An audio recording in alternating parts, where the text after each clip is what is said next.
Hello दोस्तों, स्वागत है आपका अपने यूट्यूब चैनल ट्रिकी एजुकेशन पर। दोस्तों, आपको जो मैं ईवीएस के शॉर्ट नोट्स करा रहा था दोस्तों, उसमें से आपको मैंने 4 चैप्टर कंप्लीट करा दिए हैं। ओके दोस्तों, अगर आपने वो चैप्टर ना देखे हो तो मैं इस वीडियो के डिस्क्रिप्शन में लिंक दे दूँगा, आप वहाँ जा कर के देख सकते हो। ओके दोस्तों ये मान चलिए मैं बहुत ही कम समय में आपकी अच्छी तैयारी कराऊँगा, ये आपको मैं बोला भी था। ओके दोस्तों, ये मान चलिए आप यहाँ पे दोस्तों, तो मैंने इसमें वही पॉइंट लिए हैं जो 100% आने के चांसेस हैं हर पार्ट में। दोस्तों मैंने ऐसा ही किया है। ओके, तो चलिए टाइम वेस्ट नहीं करेंगे। आज हम यानी 5वां पार्ट कराएंगे, लेकिन दोस्तों इसे हम 2 या 3 पार्ट में डिवाइड करेंगे। जो बड़ा चैप्टर है इसे बोरिंग फील भी नहीं होगा। आज दोस्तों बताऊँगा मैं आपको पौधे, आज केवल बताऊँगा किससे संबंधित वो टॉपिक होगा हमारा पौधे। ओके दोस्तों, उसके बाद फिर कल बताऊँगा दोस्तों जीव जंतु एवं वन्य संरक्षण परियोजनाओं से। ओके दोस्तों, चलिए टाइम वेस्ट नहीं करेंगे, देखते हैं।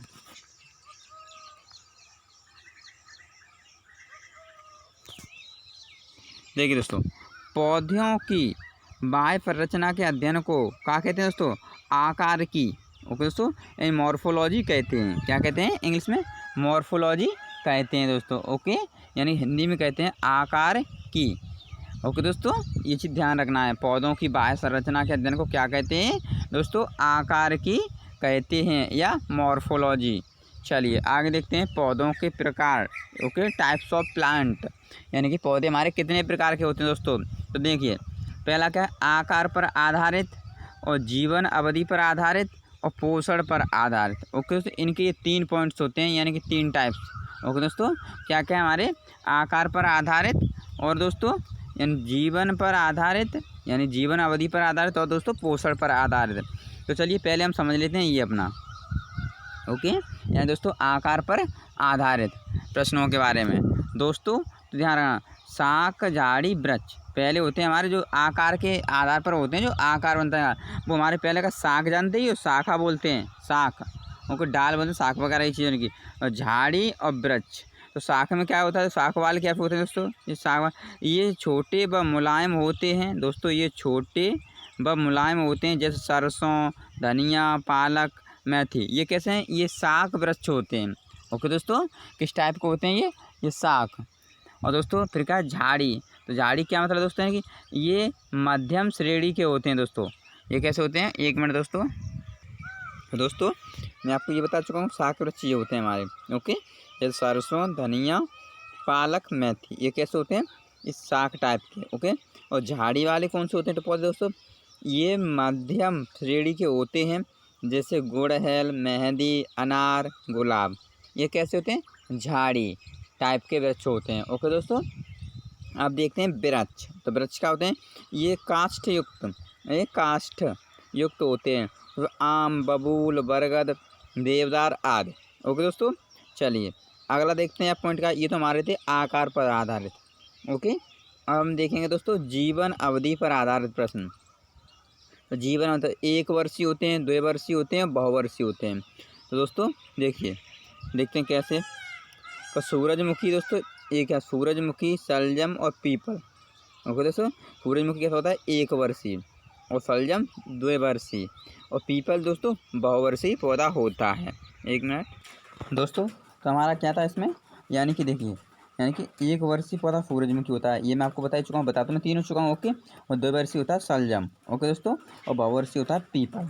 चलिए अब आगे देखते हैं इसमें पॉइंट्स क्या क्या दिए। अब देख लेते हैं पोषण पर आधारित दोस्तों वृक्ष। ओके, पोषण पर आधारित। तो पहला क्या होता है? स्वपोषी, फिर परपोषी, और परजीवी, मृतोपजीवी, और कीटवच्छी। ओके दोस्तों, तो चलिए, और हाँ दोस्तों एक सहजीवी। तो पहले हम देख लेते हैं स्वपोषी। ये स्वपोषी कौन से होते हैं? भोजन स्वयं बनाते हैं दोस्तों। जो भोजन स्वयं बनाते हैं वृक्ष, उन्हें क्या कहते हैं? हम स्वपोषी कहते हैं। ओके दोस्तों, और परपोषी क्या होते हैं दोस्तों? परपोषी भी होते हैं जो दूसरों पर निर्भर रहते हैं दोस्तों। परपोषी पौधे कौन से होते हैं? जो दूसरों पर निर्भर रहते हैं। और दोस्तों परजीवी, यानी परजीवी किन्हें कहते हैं? ये भी दूसरों पर निर्भर रहते हैं, जैसे अमरवेल, ओके दोस्तों, स्ट्राइगा और चंदन। ओके दोस्तों, परजीवी कौन से होते हैं? ये भी दूसरों पर निर्भर रहते हैं। जैसे पेड़ कौन कौन से हमारे पौधे दोस्तों? ये अमरवेल है दोस्तों, स्ट्राइगा है, और चंदन है। ओके दोस्तों, इन्हें हम क्या कहते हैं? परजीवी, यानी कि ये भी दूसरों पर निर्भर रहते हैं। फिर क्या होता है? मृतोपजीवी दोस्तों। अगला क्या है? मृतोपजीवी। ओके। जैसे जो मरे हुए दोस्तों, जो मरे हुए मतलब क्या लिखा है दोस्तों इसमें, जो मरे हुए से ओके प्राप्त करते हैं, जैसे कुकुरमुक्ता, न्योसिया ओके, यानी जो मरे हुए से मतलब अपना भोजन प्राप्त करते हैं उन्हें क्या कहते हैं, मृतोपजीवी। ओके दोस्तों, उन्हें हम क्या कहते हैं, मृतोपजीवी। उम्मीद करता हूँ ये चीज़ समझ में आ रहा होगा दोस्तों। ओके दोस्तों, मैं बहुत ही अच्छे से पॉइंट्स बना के यहाँ से आपको समझा रहा हूँ। ओके, अगला क्या है पर हमारा कीट बच्ची। दोस्तों कीट बच्ची पौधे कौन से होते हैं, देखिए तो दोस्तों वो होते हैं हमारे जो भोजन के रूप में कीटों को ग्रहण करते हैं दोस्तों, जैसे घटपड़ी ओके, ड्रोसेरा और यूट्रिकुलेरिया। ओके दोस्तों, ये हमारे कौन से होते हैं, कीट बच्ची, यानी कि जो भोजन के रूप में कीटों को खाते हैं ना दोस्तों, उन्हें हम कहते हैं कीट बच्ची पौधे। ओके, और देखिए एक और यहाँ पर दोस्तों ये सहजीवी। और सहजीवी क्या होते हैं, या फिर लाइकेन। लाइकेन कैसा पौधा है दोस्तों, ये सहजीवी है। ओके, उम्मीद करता हूँ इतना समझ में आ गया होगा। तो ये हमारे क्या थे, पौधों के प्रकार थे दोस्तों। ओके, और ये मैं आपको बता चुका हूँ आकार पर आधारित। अगर आपसे पूछ लेता है शाक वाले पौधे कौन से होते हैं, शाक पौधे, तो आपको ध्यान होना चाहिए कि सरसों, धनिया, पालक और मेथी। ओके, और झाड़ी वाले पौधे होते हैं दोस्तों हमारे मेहंदी, अनार, गुलाब। ओके, और वृक्ष कौन से होते हैं, बबूल, बरगद, देवदार इत्यादि, यानी कि जो हमारे को होते हैं ये हमारे वृक्ष होते हैं। ओके, चलिए आगे चलते हैं। अब देख लेते हैं पौधों के भाग। दोस्तों पौधों के भाग देख लेते हैं हमारे। ओके, देखिए तो पौधों के भाग क्या होता है, जड़, तना, पत्ती, फूल, फल। ओके, और ध्यान रखना दोस्तों ये चीज़ हमारे होते हैं, ये पौधों के पार्ट्स होते हैं यानी भाग दोस्तों। तो जड़ में क्या क्या आता है, पहले जड़ देखिए, यानी कि मूसला जड़, अपस्थानिक जड़। ओके, ये हमारी दो जड़ें होती हैं, मूसला जड़ और अपस्थानिक जड़ें। ओके, और तना, अब तना देखते हैं, तना क्या होते हैं, यानी कि ऊर्ध्व तना, और दोस्तों क्या होता है हमारा, एक दुर्बल तना। ऊर्ध्व तना दोस्तों और दुर्बल तना। ओके, अब देख लेते हैं पत्तियाँ। तो पत्तियाँ को बीज पत्रीय, सल्क पत्र और पुष्प पत्र। ओके दोस्तों, ये हमारी होती हैं पत्तियाँ।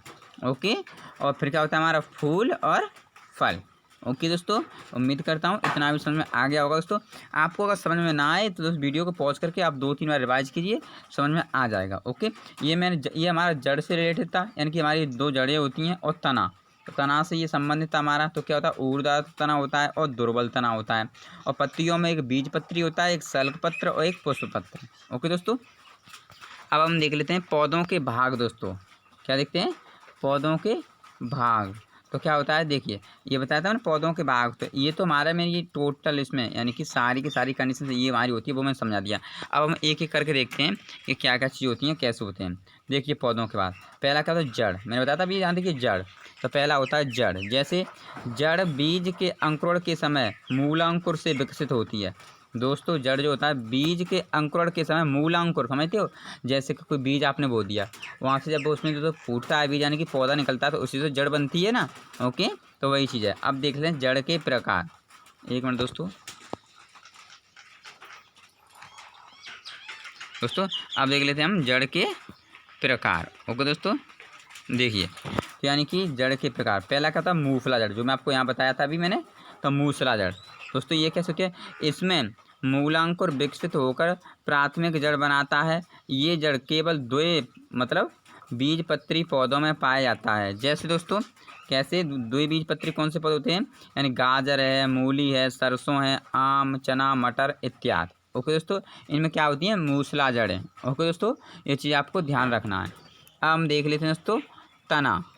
तो दोस्तों हमारा तना क्या होता है, देखिए यह बीज के अंकुरण के समय प्रांकुर से बनता है, इसे पौधों का शरीर कहते हैं। दोस्तों बिल्कुल, देखो तना ही नहीं होगा तो पौधा किस सजेगा। जो दोस्तों एक जो गांव की भाषा में क्या बोलते हैं, पिंडी बोलते हैं, तो पेड़ की पिंडी है, वो क्या होता है, तना होता है। ओके, तने में कलिकाएँ ओके, और कहता है पर्वसन्नियाँ पाई जाती हैं। ये क्लोरोफिल के कारण हरा होता है। दोस्तों ये तो आपको वैसे भी पता होगा कि पौधा हमारा हरा है, जो पत्तियाँ किसके कारण होती हैं, क्लोरोफिल के कारण। ओके, अब हम देख लेते हैं यहाँ पर, देखिए जड़ें जो बताया था मैंने, उसी का ये पार्ट है कि जड़ों के कार्य क्या होते हैं। दोस्तों जड़ों के क्या क्या कार्य होते हैं वो देख लेते हैं हम। तो ये भूमि से पानी एवं खनिज पदार्थों का अवशोषण करती हैं। दोस्तों जड़ें होती हैं वो क्या करती हैं, वो भूमि से पानी एवं खनिज पदार्थों का अवशोषण करती हैं। दूसरा पॉइंट क्या है, जड़ पौधों को ज़मीन में स्थिर रखती हैं, यानी कि दोस्तों वो क्या एक तरह का होती है शेल्टर, आसरा देती हैं पौधों को। ओके, यानी कि दोस्तों कहने का मतलब है इन्हीं के सपोर्ट से ही तो पौधे हमारे खड़े होते हैं ना। ओके दोस्तों, तो स्थिर रखती हैं, यानी कि जड़ें नहीं होंगी तो पेड़ गिर जाएगा। ओके दोस्तों, अब देख लेते हैं अपस्थानिक जड़ें। मैंने बताया था आपको, एक मूंगफला जड़, एक दूसरी अपस्थानिक जड़। तो अपस्थानिक जड़ें देखते हैं कौन सी होती हैं हमारी। ये जड़ें तने के निचले भाग में रेशे के रूप में विकसित हो जाती हैं। ओके दोस्तों, ये जड़ें कैसी होती हैं, ये दोस्तों हमारी होती हैं, यानी कि ये जड़ें तने के निचले भाग में रेशे के रूप में विकसित हो जाती हैं, एक बीज पत्री पौधों में पाई जाती हैं। अब दोस्तों एक बीज पत्री समझ रहे हैं मेरी बात को, जैसे धान है, गेहूँ है, मक्का है, ज्वार है, बाजरा है। ओके दोस्तों, यहाँ कैसे एक बीज पत्री पौधों में पाई जाती हैं। ओके दोस्तों, चलिए आगे देख लेते हैं अब हम।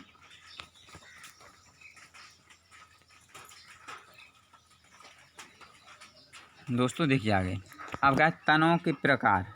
दोस्तों जड़ें तो बता दिया मैंने, और उसमें तना भी तो था ना, मतलब 4 पार्ट्स थे उसके। ओके दोस्तों, तो तना, अब तना देख लेते हैं हम अपना।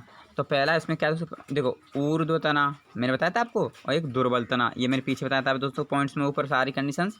अब देख लेते हैं ऊर्ध्व तना में क्या कहते हैं, शाख, झाड़ी और वृक्ष, ये हमारे होते हैं ऊर्ध्व तना।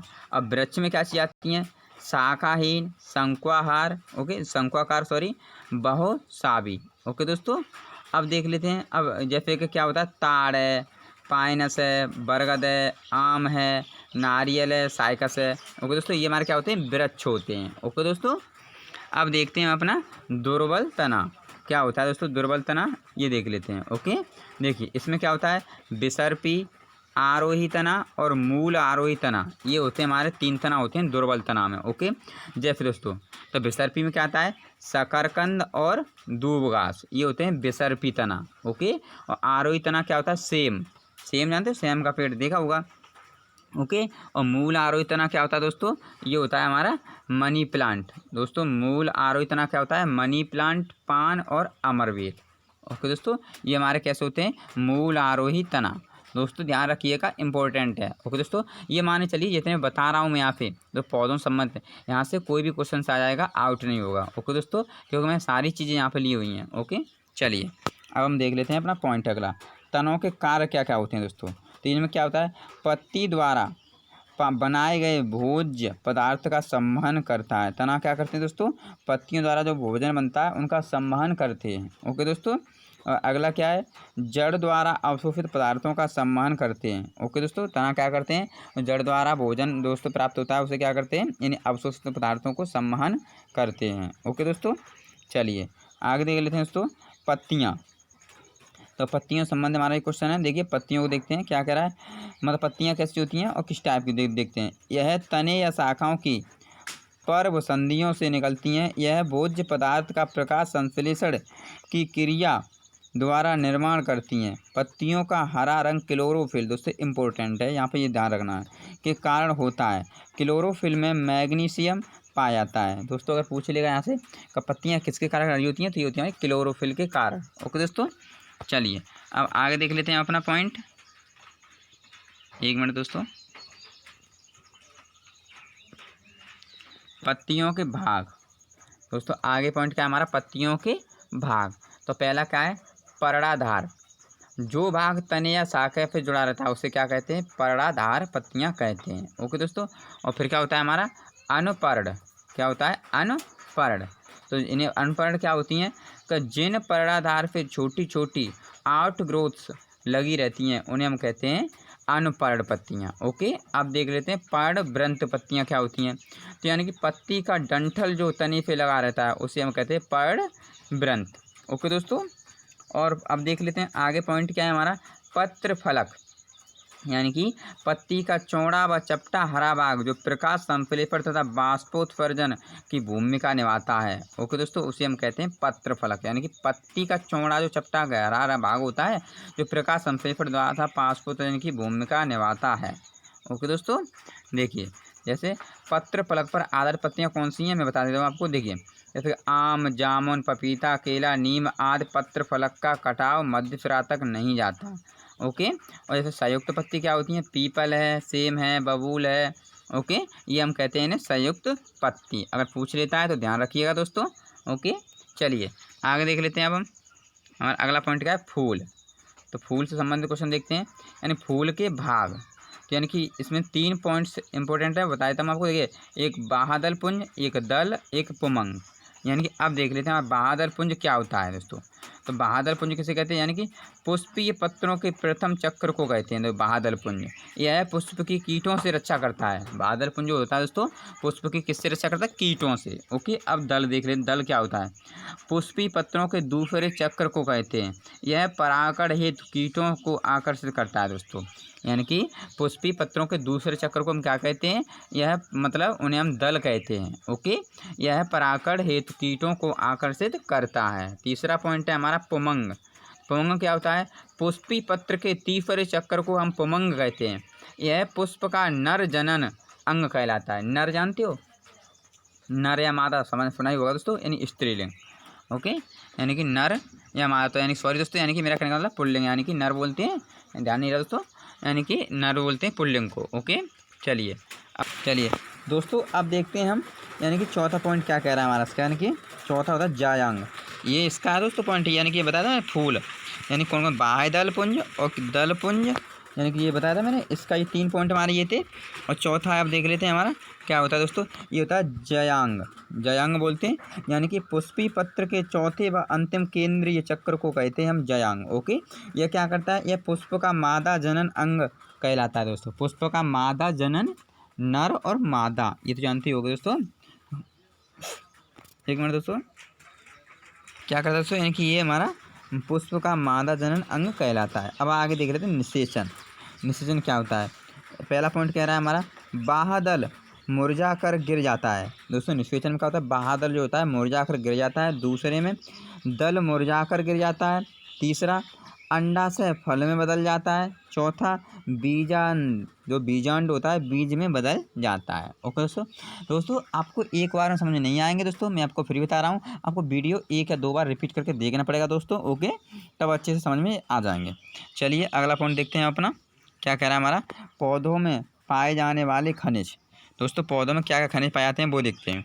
यानी देखिए, कार्बन और हाइड्रोजन और ऑक्सीजन, ये क्या है, पौधे में क्या पाए जाते हैं, कार्बन, हाइड्रोजन और ऑक्सीजन। ओके, तो और मतलब देख लेते हैं हमारे क्या कहते हैं, पौधे इन्हें वायु अथवा जल से ग्रहण करते हैं। पौधों में 45% शुष्क भार कार्बन होता है दोस्तों पौधों में 45% शुष्क भार किसका होता है, कार्बन का होता है। ओके दोस्तों, और बाकी की 55 में ऑल ओवर गैस होती हैं। अब देख लेते हैं नाइट्रोजन, पौधे इसे मिट्टी से ग्रहण करते हैं। दोस्तों पौधे नाइट्रोजन कहाँ से ग्रहण करते हैं, मिट्टी से ग्रहण करते हैं। इसकी कमी से तने की वृद्धि में कमी, कम पत्तियां, पौधों का कमज़ोर होना होता है। ओके दोस्तों, अगर दोस्तों पौधों में नाइट्रोजन कमी होगी तो जो बढ़न होती है वो कम हो जाती है हमारी, और पत्तियां दोस्तों क्या होता है, कमज़ोर हो जाते हैं। ओके दोस्तों, और कम पत्तियां होती हैं पौधों पर, तो वो क्या होता है, नाइट्रोजन की कमी से। ओके दोस्तों, और फॉस्फोरस से क्या होता है, फॉस्फोरस दोस्तों जड़ों एवं पत्तियों के विकास में, बीज बढ़ने में इसकी महत्वपूर्ण भूमिका होती है। इसकी कमी से पत्तियां लाल, भूरे, धब्बे युक्त, मतलब पतले डंठल वाली होती हैं। दोस्तों अगर फॉस्फोरस की कमी हो जाए तो क्या होता है, कहने कि इसमें ध्यान रखना है आपको, फॉस्फोरस की कमी से दोस्तों इसकी कमी से पत्तियां लाल हो जाती हैं और भूरे पत्ते पर धब्बे युक्त दोस्तों डंठल वाली होती हैं। दोस्तों धब्बा से पड़ जाते हैं तो उससे ये मान चलिए कि हमारा क्या होगा, फॉस्फोरस की कमी हो जाती है। ओके, चलिए अब आगे देखते हैं दोस्तों अगला पॉइंट, यानी कि पोटेशियम। पोटेशियम क्या होता है, यह पौधों में वृद्धि करने वाले भागों में पाया जाता है। ओके दोस्तों, इसकी कमी से पत्तियां चितकबरी होती हैं। अगर दोस्तों पोटेशियम में कमी होगी तो पत्तियां कैसी होगी, हमारी चितकबरी हो जाती हैं। ओके दोस्तों, इससे क्या होता है हमारा, यानी कि पौधों में पोटेशियम की कमी हो जाती है। अब देख लेते हैं कैल्शियम। तो यह जड़ों की वृद्धि और गुठलीदार फलों में गुठली बनाने के आवश्यक है।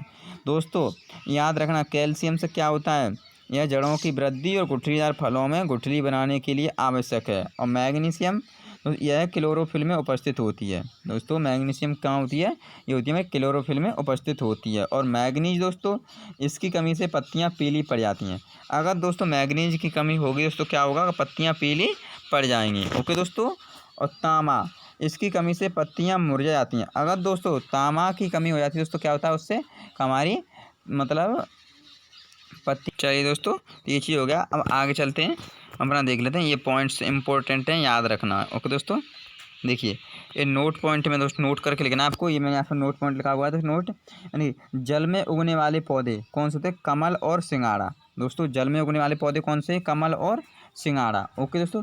शुष्कता में उगने वाले पौधे कौन से? नागफनी। ओके दोस्तों। लवण में उगने वाले पौधे राइजोसोम और सुंदरी। ओके।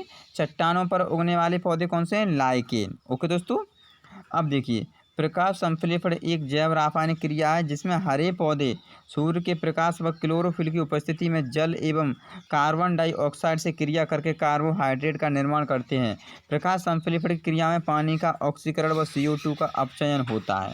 ओके, ये कुछ खास नहीं है बट मैंने ले लिया है इसमें। ओके दोस्तों, बस ये इम्पोर्टेंट, ये चीज़ ध्यान रखो दोस्तों। ओके, ये 4 पॉइंट मैंने आपको 4 पॉइंट बताएं, ये चीज़ ध्यान रखिए। अगला क्या है? जल की अधिकतम कमी होने पर प्रकाश संश्लेषण की दर क्या होती है? घट जाती है दोस्तों। ओके, कि जल की अधिकतम कमी होने पर क्या होता है दोस्तों? प्रकाश संश्लेषण की दर घट जाती है। ओके, चलिए आगे देख लेते हैं अब हम। प्रकाश संश्लेषण की दर लाल प्रकाश में सबसे अधिक और हरे प्रकाश में सबसे कम होती है। दोस्तों ये भी इंपॉर्टेंट पॉइंट है, याद रखो। तो प्रकाश संश्लेषण की दर जो होती है लाल प्रकाश में सबसे अधिक और हरे प्रकाश में सबसे कम होती है। ओके दोस्तों, अगला पॉइंट है बाष्पोत्सर्जन पौधों का ताप व ऊष्मा का संतुलन बनाए रखता है। बाष्पोत्सर्जन क्या करता है? पौधों का ताप व ऊष्मा का संतुलन बनाए रखता है। ओके दोस्तों, अगला देखते हैं। हवा तेज चलने पर प्रकाश की तीव्रता बढ़ने पर बाष्पोत्सर्जन की दर बढ़ जाती है। ओके दोस्तों, चलिए अब हम यहाँ से अपने इंपॉर्टेंट पॉइंट्स ले लेते हैं कुछ, यानी कि देखिए इसमें क्या है, ये पौधों का नाम है और ये खाने वाले इनके भाग हैं। ओके दोस्तों, देखिए दोस्तों ये इंपॉर्टेंट है एग्जाम की दृष्टि पे। आम क्या होता है? आम का कौन सा भाग खाते हैं? मध्य फल वित्ती। और पपीते का ये भी मध्य फल वित्ती खाते हैं। और सेब का दोस्तों ये होता है गूदेदार पुष्पासन। ओके, खाने वाले भाग को क्या कहते हैं? इसे गूदेदार पुष्पासन। और नारियल का दोस्तों विरूढ़ पोष। ओके दोस्तों, और सुपारी का विरूढ़ पोष। ओके दोस्तों, और सिंगाड़ा का बीज पत्र। ओके, काजू का पुष्प वृत्त। ओके दोस्तों, आलू का तना। ओके, भिंडी का फल। भिंडी कौन सा भाग खाते हैं हम? फल। ओके दोस्तों, चलिए आगे देखते हैं। अब हम कहते हैं मेथी का क्या खाते हैं? पत्ती खाते हैं। फूल गोभी का पुष्पक्रम। पत्ता गोभी का पत्ती। ककड़ी का फल। ओके दोस्तों, चुकंदर का जड़ खाते हैं। गन्ना का तना। अरवी का तना। प्याज लहसुन हल्दी अदरक का क्या खाते हैं? तना। ओके दोस्तों, इम्पोर्टेंट है, याद रखिएगा दोस्तों।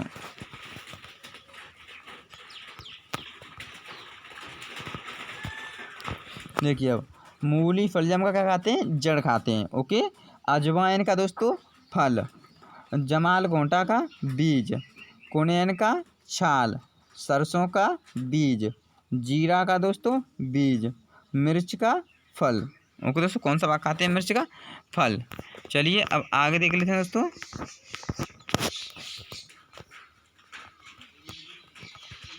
देखिए दोस्तों ये हमारा क्या है? लकड़ी प्रदान करने वाले पौधे कौन कौन से होते हैं दोस्तों? तो ओके दोस्तों, देखिए तो पौधा हमारा सागौन है, उससे हमें तना मिलता है। ओके, और साल से भी हमें तना मिलता है। शीशम से भी तना, यानी हमें लकड़ी प्रदान होती है। अखरोट से भी तना। ओके दोस्तों, और बिलो से भी तना होता है। शहतूत से तना। ओके दोस्तों, उपयोग कहाँ पर होता है इसका? ये चलो बता देता हूँ मैं कि इसका रेलवे स्लीपर के लिए, बंदूक की बट वाद्य यंत्र के लिए। ओके, और दोस्तों अखरोट होता है, इसका काम होता है हमारा, यानी कि बंदूक की बट वात्र के लिए। और बिलो का काम होता है क्रिकेट के बल्ले के लिए दोस्तों होता है। ओके, इनका उपयोग। अब आगे देख लेते हैं दोस्तों। शहतूत का तना होता है उसका क्या है? हॉकी स्टिक के लिए। हॉकी जो छड़ी होती है शहतूत की लकड़ी से बनाई जाती है। ओके दोस्तों, और चीड़ का तना होता है, उससे क्या बनता है? माचिस बनाने में प्रयोग होता है। ओके, आगे देख लेते हैं औषधियाँ देने वाले पौधे कौन से हैं जो दवाई बनती है। अब वो देख लेते हैं हम। तो दोस्तों धतूरा जो होता है उससे उपयोग कौन सा होता है? उपयोगी भाग फल का रस। इसके लिए डैंड्रफ हटाने के लिए, जो ब्यास बोलते हैं गांव की भाषा में, कसार में ब्यास है, डैंड्रफ हटाने के लिए। और कोनेन की मतलब जो कौन सा भाग प्रयोग होता है? छाल। किसके लिए? मलेरिया की दवा बनाने के लिए। और नीम का प्रयोग करते हैं पत्ती को, किसके लिए? त्वचा रोग में। ओके, ऐसे ही अदरक की प्रकंद करते हैं त्वचा रोग में। ओके दोस्तों, और अजवाइन का फल प्रयोग करते हैं हम पेट साफ करने में। ओके, और हल्दी का क्या करते हैं? तना उपयोग में भाग कौन सा लाया जाता है? यानी कि रुधिर शुद्ध करने में, यानी कि हमारा जो रक्त होता है रुधिर, को शुद्ध करने में। ओके दोस्तों, चलिए आगे देखते हैं। शर्करा देने वाले पौधे दोस्तों, तो कौन से पौधे हमारे शर्करा देने वाले पौधे? अंगूर क्या करता है, इसका भाग होता है फल, इससे क्या बनता है, शराब। गन्ने का तना, इसका उपयोग भी किसके लिए दोस्तों, शराब के लिए हो जाता है। ओके, एक मिनट इसमें दिया नहीं है, इसे मान सकते हो दोस्तों, यानी कि चुकंदर का जड़। ओके दोस्तों, चलिए अब आगे चलते हैं। उपयोग भाग इनके हैं दोस्तों हमारी है। ओके, अनाज प्रदान करने वाले पौधे दोस्तों, अब देख लेते हैं हम अनाज प्रदान करने वाले पौधे। देखिए, गेहूँ, चावल, मक्का, जौ, जई, बाजरा, ज्वार, ये कैसे होते हैं, एक बीजी फल होते हैं। ओके, ये हमें अनाज प्रदान करते हैं। और मटर, चना, अरहर, मूंग, उड़द, ये बीज पत्ती द्विबीजी बीज होते हैं। ओके, और सोयाबीन बीज प्रदान करता है हमें खाने के लिए। ओके दोस्तों, अब यार अन्य पौधों के उपयोगी भाग हैं दोस्तों, देख लेते हैं कौन से। मेहंदी की पत्तियां उपयोग में लाई जाती हैं, कत्था का तना लाया जाता है, अफीम की छाल प्रयोग में लाई जाती है, भांग का पत्ते लाए जाते हैं, और रबर का लेटेक्स तना से प्राप्त होता है, च्युइंगम का लेटेक्स मध्य पटलिका से होता है, और चरस का पत्तियां उपयोग में लाई जाती हैं। ओके दोस्तों, और देखिए दोस्तों, हाँ ये मोस्ट इंपॉर्टेंट है दोस्तों, यहाँ ध्यान रखना है हमें। देखिए, मसाले प्रदान करने वाले पौधे दोस्तों। ओके, मसाले प्रदान करने वाले पौधे यानी हींग, हमें कहाँ से उपयोगी भाग है, इसका जड़। हल्दी का क्या उपयोगी भाग है दोस्तों, कहाँ से, तना। और दालचीनी छाल से, लौंग पुष्प से बनती है, केसर पुष्प वर्तिका से। ओके दोस्तों, और काली मिर्च दोस्तों फल बीज से। ओके दोस्तों, पेयजल देने वाले पौधे, पेयजल। ओके दोस्तों, देखिए, कॉफ़ी बीज से उपयोगी भाग है। ओके, उपयोगी भाग क्या है कॉफ़ी के लिए, उपयोगी भाग बीज है। चाय की पत्ती। ओके दोस्तों, तो दोस्तों एक मिनट, हाँ ये लास्ट पॉइंट हो रहा है हमारा, भोजन संग्रह के लिए जड़ें। शंक्वाकार गाजर में, तर्क रूप मूली में, कुंभी रूप शलजम चुकंदर में, स्तंभ मूल बरगद पाकड़ में, अब स्तंभ गन्ना ज्वार और मक्का का भाग। ओके दोस्तों आज की बस इतना है दोस्तों, मोस्ट इंपॉर्टेंट चैप्टर है ये। ओके दोस्तों, इसमें ध्यान रखना आपको अच्छे से। देखिए दोस्तों, ये हमारा थोड़ा बस लॉन्ग चैप्टर है, वो भी मैंने फर्स्ट एक पार्ट में डिवाइड किया है। इस चैप्टर के 2 या 3 पार्ट बनाऊंगा। ओके दोस्तों आज के लिए बस इतना ही। वीडियो अच्छा लगा हो तो लाइक और सब्सक्राइब जरूर करें। धन्यवाद दोस्तों।